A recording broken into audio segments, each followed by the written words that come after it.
السلام علیکم ناظرین، اس ایپیسوڈ کے شروعات میں ہم دیکھتے ہیں کائی قبیلے میں ارحان ہلوفیرا کے ساتھ بیٹھا ہوتا ہے اور کہتا ہے تم بے وجہ پریشان ہو گئی، تم نے اپنے خوبصورت چہرے کو بغیر کسی وجہ کے مرجھایا ہوا ہے ہلوفیرا۔ تو ہلوفیرا کہتی ہے میں مضبوط رہنے کی کوشش کر رہی ہوں لیکن یہ میرے بس میں نہیں ہے ارحان، میں بہت ڈر گئی تھی۔ فاطمہ نے بتایا تیر تقریباً، تو ارحان کہتا ہے تیر تعویذ کو لگا ہلوفیرا۔ یہ کہتے ساتھ ہی وہ اسے تعویذ دکھاتا ہے اور مزید کہتا ہے دیکھو مجھے کوئی چوٹ نہیں آئی لیکن تعویذ اس کا چھید ہو گیا۔ ہلوفیرا کہتی ہے کوئی بات نہیں، اہم بات یہ ہے کہ اس نے تمہاری جان بچائی۔ ارحان کہتا ہے میری جان اللہ نے بچائی ہے ہلوفیرا، اس نے تمہیں اور اس تعویذ کو ذریعہ بنایا، آؤ دیکھتے ہیں اس کے اندر کیا لکھا ہے۔ یہ کہتے ساتھ ہی ارحان تعویذ کھولتا ہے جس میں لکھا ہوتا ہے بسم اللہ الرحمن الرحیم، حسبنا اللہ ونعم الوکیل، نعم المولا ونعم النصیر۔ ہلوفیرا پوچھتی ہے اس کا کیا مطلب ہے؟ تو ارحان کہتا ہے یہ قرآن پاک کی ایک خوبصورت آیت ہے۔ آیت کا ترجمہ ہے کہ ہمارے لیے اللہ ہی کافی ہے اور وہ بہترین کارساز ہے اور کتنا ہی بہترین مددگار ہے۔ یہ سن کر ہلوفیرا کہتی ہے بہت اچھا لکھا ہے۔ ادھر ہم دیکھتے ہیں کہ جنگل میں عثمان صاحب اور بالا خاتون گھوڑوں پر سوار ہوتے ہیں۔ بالا خاتون کہتی ہیں اس بار میں تمہیں شکست دوں گی عثمان۔ تو عثمان صاحب کہتے ہیں مجھ پر الزام نہ لگانا، تم میرے پیچھے رہو گی اور میں تم سے آگے نکل جاؤں گا۔ اس کے ساتھ ہی وہ گھوڑے دوڑا دیتے ہیں اور دونوں کافی خوش دکھائی دے رہے ہوتے ہیں۔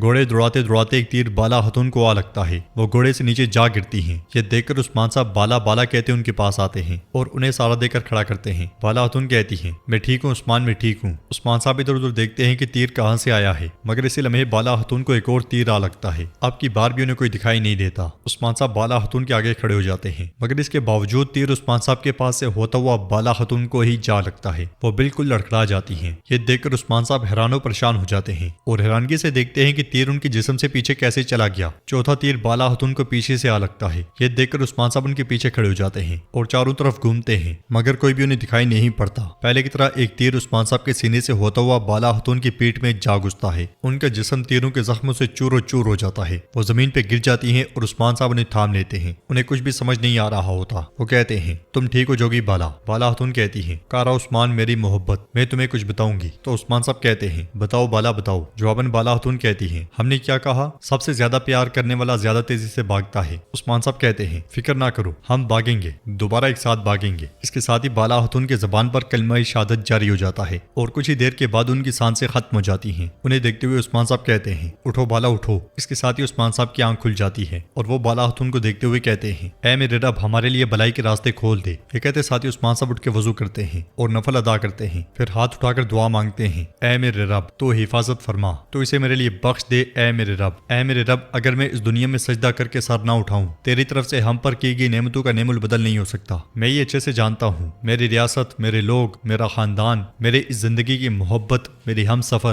تم نے بالا کو میرے نصیب میں بنایا۔ اے میرے رب اس دنیا میں بالا کی عدم موجودگی رنگوں کے مرجھا جانے کے مترادف ہوگا، آوازوں کی خاموشی کے مترادف ہوگا۔ تو مجھے بالا کے در سے دوچار نہ کرنا اے میرے رب، تو مجھے اس درد سے نہ آزما میرے رب، ہماری آخری سانس تک ایک ساتھ ہمیں اس راستے پر چلنے کی توفیق عطا فرما، آمین آمین آمین۔ اس سلسلے میں بالا خاتون نیند میں حلیمہ حلیمہ پکارتی ہیں، جو کہ دیکھ کر عثمان صاحب مزید پریشان ہو جاتے ہیں۔ اگلی صبح روانہ ہونے سے پہلے علاؤالدین گونچا سے کہتا ہے تم کل سے ٹھیک نہیں ہو، کچھ ہوا ہے تو بتاؤ۔ تو گونچا کہتی ہے کچھ ہے لیکن کیسے کہنا ہے میں نہیں جانتی۔ یہ سنتے ساتھ ہی علاؤالدین گھوڑے سے اتر جاتا ہے، گونچا اسے لے کر ایک طرف ہو جاتی ہے۔ علاؤالدین اس سے کہتا ہے تم اس لیے اداس ہونے کی ذمہ داری ہلوفیرا کو سونپ دی گئی ہے؟ تو گونچا بات پلٹتے ہوئے کہتی ہے ہاں بالکل ایسا ہی ہے، والدہ ہلوفیرا اور خواتین کے درمیان چیزیں ٹھیک کرنا چاہتی تھیں، انہوں نے جو بھی کیا ٹھیک کیا لیکن مجھے فراموش کر دیا۔ تو علاؤالدین کہتا ہے دیکھو ذرا کیا تمہیں فراموش کیا جا سکتا ہے؟ میری ماں انصاف کو یقینی بنانے والی ہیں۔ گونچا کہتی ہے میں جانتی ہوں والدہ ہم سب کے بارے میں سوچتی ہیں۔ علاؤالدین کہتا ہے جی ہاں، لیکن میں جانتا ہوں کہ میں تمہارے چہرے پر مسکراہٹ کیسے لاؤں گا، اچھی طرح جانتا ہوں۔ یہ کہتے ساتھ وہ اسے رومال میں سے پھول نکال کر دیتا ہے، جسے دیکھ کر گونچا خوش ہو جاتی ہے۔ اسے خوش دیکھ کر علاؤالدین کہتا ہے اب میں چلتا ہوں، اللہ کی امان۔ یہ کہتے ساتھ ہی علاؤالدین گھوڑے پر سوار ہو کر قبیلے سے روانہ ہو جاتا ہے۔ پیچھے گونچا کہتی ہے میں تم سے یہ کیسے کہوں گی علاؤالدین۔ ادھر لوکاس اور صوفیہ سردار کراسے کے پاس آتے ہیں۔ صوفیہ کہتی ہے آپ نے ہمیں اتنی جلدی میں کیوں بلایا کراسے بے؟ مجھے عثمان صاحب شکار کے لیے بلا رہے ہیں۔ صوفیہ کہتی ہے شکار کا مطلب اتحاد ہے، کیا تم عثمان کے ساتھ اتحاد کرو گے؟ سردار کراسے کہتا ہے اگر ایسا ہوتا تو اب تم میرے سامنے نہ ہوتے، عثمان مجھے شکار پہ بلا رہا ہے لیکن جس کا شکار کیا جائے گا وہ تم ہو۔ لوکاس پوچھتا ہے کراسے صاحب اس کا کیا مطلب ہے؟ تو کراسے کہتا ہے میرے ساتھ عثمان آج ایک شکار کا منصوبہ بنا کر خود کو شکاری کے طور پر متعارف کروائے گا۔ تم جب عثمان کو مارنے کے لیے آؤ گے تو جان میں پھنس کر اپنی جان سے ہاتھ دھو بیٹھو گے، یہ عثمان کا منصوبہ ہے۔ صوفیہ ہنستے ہوئے کہتی ہے میں اس جال میں نہیں پھنسوں گی۔ کراسے کھڑے ہو کر کہتا ہے اگر میں نے تمہیں نہ بتایا ہوتا پھر ہم دیکھ لیتے کہ عثمان تمہارے ساتھ کیا کرتا، میں شکار پر جا رہا ہوں، باقی تم دیکھ لو۔ یہ کہتے ساتھ ہی سردار کراسے چلا جاتا ہے۔ ادھر خیمے سے نکلتے ہوئے بالا خاتون عثمان صاحب سے کہتی ہیں لیے جانے والے انتقام کی خوشخبری کے ساتھ فاتح بن کر لوٹیں گے حضور، آپ کے شکار میں برکت ہو۔ تو عثمان صاحب کہتے ہیں ہمارے لوگوں ہماری ریاست میں مسلط ہونے والوں کو زمین کے 7ویں حصے کے نیچے دفن کرنے کا وقت آ گیا ہے، تمہارا بازار بھی بابرکت ہو، گھوڑے لے آؤ، یہ شکار کا وقت ہے۔ یہ کہتے ساتھ ہی عثمان صاحب سپاہیوں کے ساتھ گھوڑے پر سوار ہو کر روانہ ہو جاتے ہیں۔ بالا خاتون بھی خواتین کے ساتھ سوغوت کی طرف نکل پڑتی ہیں۔ جنگل میں برہان اور جرگتائی جال بچھا رہے ہوتے ہیں۔ جرگتائی برہان سے پوچھتا ہے کیا ہمارے سردار ہم سے بہت ناراض ہیں؟ تو برہان کہتا ہے واللہ بیگم خاتون پر غصے کی وجہ سے ہم نہیں جانتے تھے کہ حضور کے سامنے کیا بولیں۔ جرگتائی کہتا ہے ہم نہیں جانتے تھے،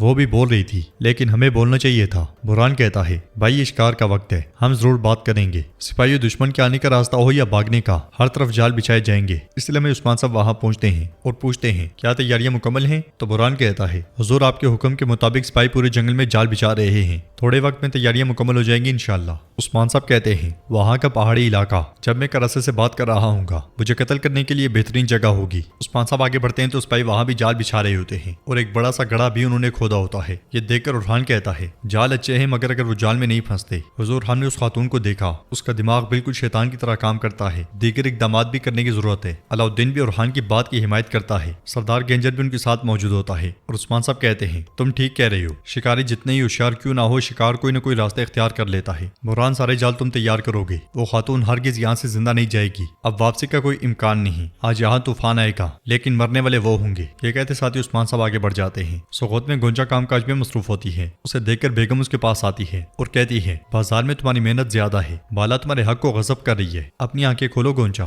گونجا غصے سے کہتی ہے والدہ جو کچھ بھی کر رہی ہیں حلفرا کا کئی خواتین کے ساتھ تعلق بحال کرنے کے لیے کر رہی ہیں۔ جواباً بیگم کہتی ہے اگر تم انہیں اپنا حق دیتی رہو گی تو دیکھو ایسے ہی ہوتا رہے گا۔ کیا یہ بات تمہیں بالکل اداس نہیں کرتی گونجا؟ تو گونجا کہتی ہے یقیناً اداس کرتی ہے، وہ مجھے نظر انداز کرتے ہیں لیکن کیا کہوں میرے بس میں کچھ نہیں ہے، بعض اوقات اپنا مقام جان کر اپنی قسمت پہ راضی ہونا بھی ضروری ہوتا ہے بیگم خاتون۔ بیگم کہتی ہے تم راضی ہو جاؤ تب بھی میں تمہارے ساتھ ہونے والا یہ سلوک اور ناانصافی نہیں ہونے دوں گی۔ تو ناظرین اس کے ساتھ یہ ایپیسوڈ بھی اختتام پذیر ہوتی ہے۔ اگر آپ کو ویڈیو پسند آئی تو ویڈیو کو لائک کر دیں، چینل کو سبسکرائب نہیں کیا ہوا تو سبسکرائب کرنے کے ساتھ ساتھ گھنٹی والے آئیکن کو دبانا مت بھولیں۔ انشاءاللہ ملتے ہیں نیکسٹ ویڈیو میں، تب تک کے لیے رکھیں اپنا اور اپنوں کا بہت زیادہ خیال۔ اللہ نگہبان۔